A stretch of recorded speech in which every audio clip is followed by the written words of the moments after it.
How do you know that's a real trans person? How do you not know that's a creep? How are we going to get rid of racism? Stop talking about it.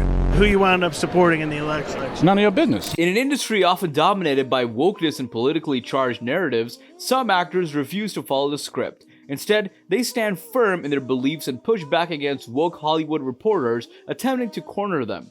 From unapologetic clapbacks to thought-provoking answers, these moments reveal their courage and authenticity. Number 1. Matthew McConaughey versus The View. When Matthew McConaughey appeared on The View in 2023 to promote his children's book, Just Because, the conversation took a sharp turn. Joy Behar attempted to entangle him in a divisive discussion on gun control, hoping to extract a definitive political stance. We want secure and safe schools, and we want gun laws that won't make it so easy for the bad guys to get these damn guns. McConaughey, however, remained composed and shut her down with characteristic calmness. If me in politics is to give you a direct statement right there, it's playing a game. I'm not interested in playing. About if me in politics is to give you a direct statement right there is me playing a game that I'm not interested in playing. Okay. To give you a direct statement right there. His response highlighted his refusal to cater to the typical gotcha tactics of woke media. Number 2. Kurt Russell stands his ground. Kurt Russell is no stranger to being cornered by woke interviewers. In a 2015 appearance on The View, the host tried to draw him into a debate on gun control after he'd make headlines for similar comments elsewhere. Russell refused to let them dictate the narrative. The difference between Fantasyland and reality. Fantasyland is what we do. You're either writing something, writing a song, writing a book, doing a movie, doing a television show. That's Fantasyland. And that's where that stuff belongs.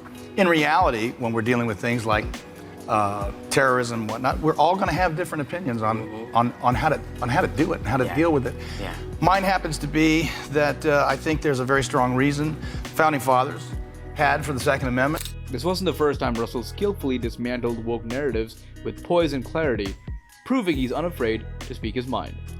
Number 3. Denzel Washington on cultural nuance. During a Fences town hall in 2016, Denzel Washington was asked why he specifically chose a black director for the film.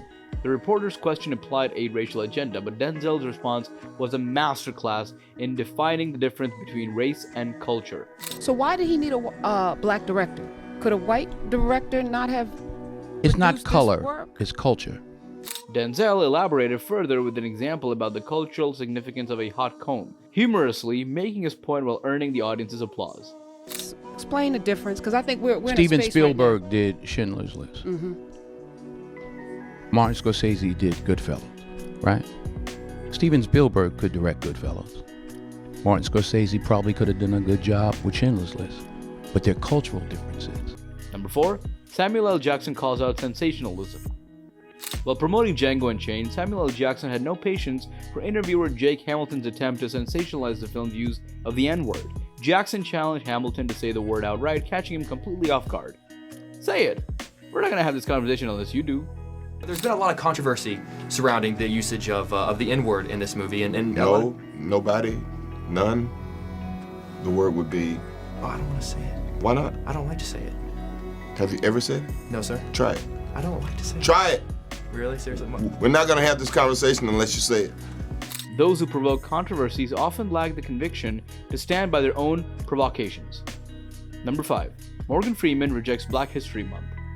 Morgan Freeman has long been vocal against woke-driven topics that reduce significant issues to token gestures. During a 60 Minutes interview, Freeman dismissed Black History Month as an inadequate acknowledgement of African American history.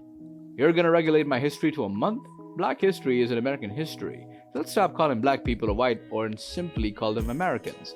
Black History Month you find Ridiculous. why? You're going to relegate my history to a month? Oh, come on. What do you do with yours? Which month is White History Month? Well, come on, tell me. Well, I'm Jewish. His solution to ending racism was as straightforward as it was profound. Stop talking about it in a divisive term. What do you think? Are these actors justified in their responses, or is it just another layer of controversy? Let us know in the comments, and don't forget to subscribe for more content like this.